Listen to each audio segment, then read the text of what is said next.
Momo, Michael Ende.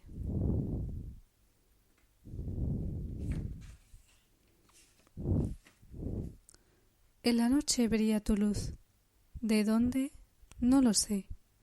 Tan cerca parece y tan lejos. ¿Cómo te llamas? No lo sé. Lo que quiera que seas. Luce, pequeña estrella. Según una vieja canción infantil de Irlanda. Primera parte. Momo y sus amigos. Una ciudad grande y una niña pequeña. En los viejos tiempos, cuando los hombres hablaban todavía muchas otras lenguas, y había en los países ciudades grandes y suntuosas. Se alzaban ahí los palacios de reyes y emperadores. Había en ellas calles anchas, callejas estrechas y callejuelas intrincadas, magníficos templos con estatuas de oro y mármol dedicadas a los dioses. Había mercados multicolores, donde se ofrecían mercaderías de todos los países, y plazas amplias, donde la gente se reunía para comentar las novedades y hacer o escuchar discursos. Sobre todo, había ahí grandes teatros.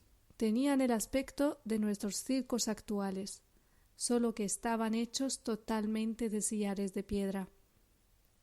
Las filas de asientos para los espectadores estaban escalonadas como en un gran embudo. Vistos desde arriba, algunos de estos edificios eran totalmente redondos, otros más ovalados y algunos hacían un ancho semicírculo. Se les llamaba anfiteatros. Había algunos que eran tan grandes como un campo de fútbol y otros más pequeños en los que solo cabían unos pocos cientos de espectadores. Algunos eran muy suntuosos, adornados con columnas y estatuas, y otros eran sencillos, sin decoración. Esos anfiteatros no tenían tejado, todo se hacía al aire libre. Por eso, en los teatros suntuosos se tendían sobre las filas de asientos tapices bordados de oro, para proteger al público del ardor del sol o de un chaparrón repentino.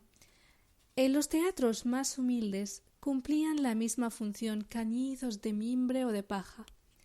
En una palabra, los teatros eran tal como la gente se los podía permitir, pero todos querían tener uno, porque eran oyentes y mirones apasionados. Y cuando escuchaban los acontecimientos conmovedores o cómicos que se representaban en la escena, les parecía que la vida representada era, de modo misterioso, más real que su verdadera vida cotidiana, y les gustaba contemplar esa otra realidad. Han pasado milenios desde entonces. Las grandes ciudades de aquel tiempo han decaído. Los templos y palacios se han derrumbado. El viento y la lluvia, el frío y el calor han limado y excavado las piedras. De los grandes teatros no quedan más que ruinas.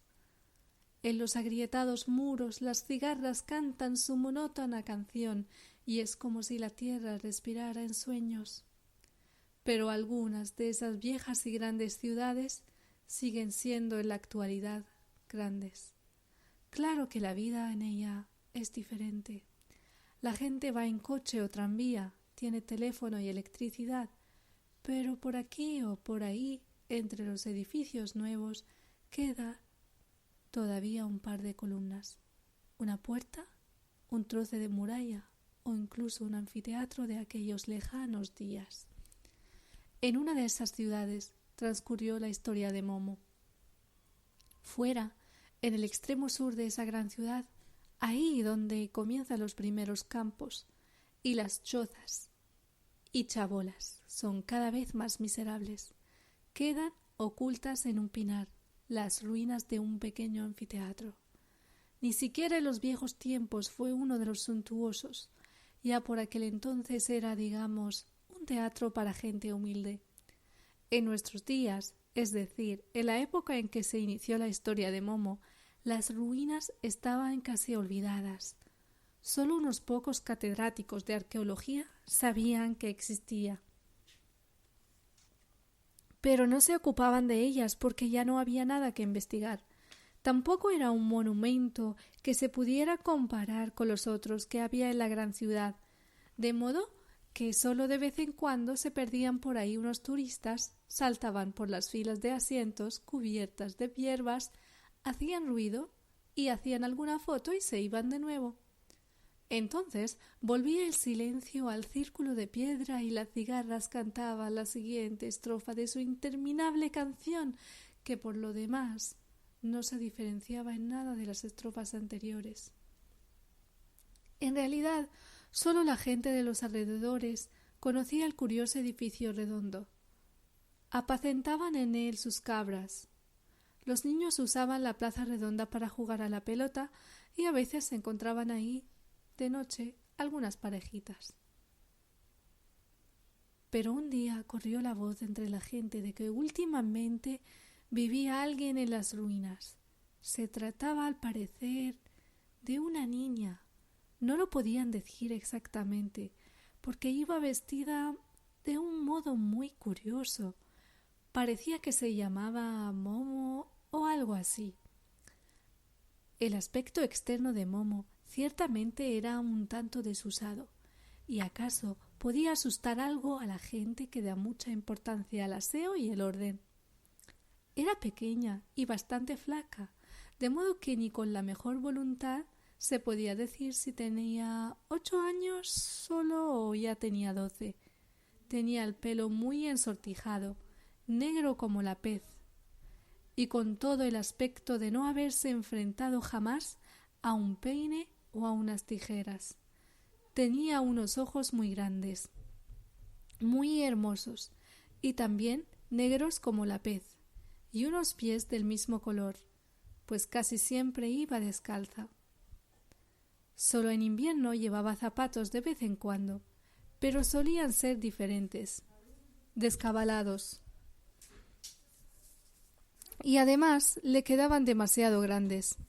Eso era porque Momo no poseía nada más que lo que encontraba por ahí, o lo que le regalaban. Su falda estaba hecha de muchos remiendos de diferentes colores y le llegaba hasta los tobillos. Encima llevaba un chaquetón de hombre, viejo, demasiado grande, cuyas mangas se arremangaba alrededor de la muñeca. Momo no quería cortarlas porque recordaba previsoramente que todavía tenía que crecer. Y quién sabe si alguna vez volvería a encontrar un chaquetón tan grande, tan práctico y con tantos bolsillos. Debajo del escenario de las ruinas, cubierto de hierba, había unas cámaras medio derruidas, a las que se podía llegar por un agujero en la pared. Ahí se había instalado Momo, como en su casa. Una tarde llegaron unos cuantos hombres y mujeres de los alrededores que trataron de interrogarla. Momo los miraba asustada porque temía que la echaran, pero pronto se dio cuenta de que eran gente amable. Ellos también eran pobres y conocían la vida. —Y bien —dijo uno de los hombres—, parece que te gusta esto. —Sí —contestó Momo—. ¿Y quieres quedarte aquí? —Sí, sí puedo. —Pero no te espera nadie. —No. Quiero decir, ¿no tienes que volver a casa? Esta es mi casa. ¿De dónde vienes, pequeña? Momo hizo con la mano un movimiento indefinido, señalando a algún lugar cualquiera a lo lejos. —¿Y quiénes son tus padres? —siguió preguntando el hombre. La niña lo miró perpleja, también a los demás.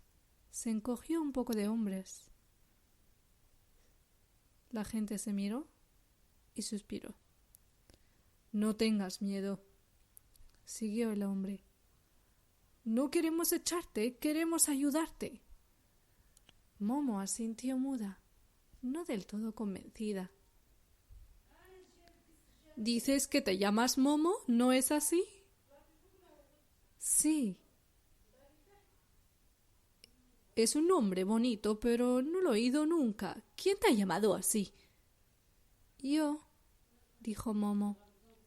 ¿Tú misma te has llamado así? Sí. ¿Y cuándo naciste? Momo pensó un rato y dijo por fin: Por lo que puedo recordar, siempre he existido.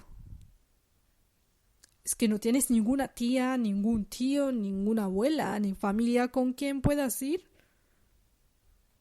Momo miró al hombre y calló un rato. Al fin murmuró: Esta es mi casa. Bien, bien, dijo el hombre. Pero todavía eres una niña. ¿Cuántos años tienes? 100, dijo Momo, como dudosa. La gente se rió, pues lo consideraba un chiste. Bueno, en serio, ¿cuántos años tienes? 102, contestó Momo un poco más dudosa todavía. La gente tardó un poco en darse cuenta de que la niña solo conocía un par de números que había oído por ahí, pero que no significaban nada porque nadie le había enseñado a contar. Escucha, dijo el hombre, después de haber consultado con los demás. ¿Te parece bien que le digamos a la policía que estás aquí? Entonces te llevarían a un hospicio donde tendrías comida y una cama y donde podrías aprender a contar, a leer y a escribir y muchas cosas más. ¿Qué te parece, No, murmuró. No quiero ir ahí. Estuve ahí una vez. También había otros niños. Había rejas en las ventanas, había azotes cada día, y muy injustos. Entonces de noche escalé la pared y me fui. No quiero volver ahí. Lo entiendo, dijo un hombre viejo, y asintió. Y los demás lo entendían y asintieron. Está bien, dijo una mujer, pero todavía eres muy pequeña. ¿Alguien ha de cuidar de ti? Yo, contestó Momo aliviada. ¿Ya sabes hacerlo? Momo calló un rato y dijo en voz baja: No necesito mucho. La gente volvió a intercambiar miradas, a suspirar y a asentir. ¿Sabes, Momo? Volvió a tomar la palabra el hombre que había hablado primero. Creemos que quizá podrías quedarte con alguno de nosotros. Es verdad que todos tenemos poco sitio y la mayor parte ya tenemos un montón de niños que alimentar, pero por eso creemos que uno más no importa. ¿Qué te parece eso, Gracias, dijo Momo y sonrió por primera vez. Muchas gracias, pero ¿por qué no me dejáis vivir aquí? La gente estuvo discutiendo mucho rato y al final estuvo de acuerdo, porque aquí, pensaban, Momo podía vivir igual de bien que con cualquiera de ellos, y todos juntos cuidarían de ella, porque de todos modos sería mucho más fácil hacerlo todos juntos que uno solo. Empezaron enseguida. Limpiaron y arreglaron la cámara medio derruida en la que vivía Momo todo lo bien que pudieron. Uno de ellos, que era albañil, construyó incluso un pequeño hogar. También encontraron un tubo de chimenea oxidado. Un viejo carpintero construyó con unas cajas una mesa y 2 sillas. Por fin las mujeres trajeron una vieja cama de hierro fuera de uso, con adornos de madera, un colchón que solo estaba un poco roto y 2 mantas. La cueva de piedra debajo del escenario se había convertido en una acogedora habitación. El albañil, que tenía aptitudes artísticas, pintó un bonito cuadro de flores en la pared. Incluso pintó el marco y el clavo del que colgaba el cuadro. Entonces vinieron los niños y los mayores trajeron la comida que les sobraba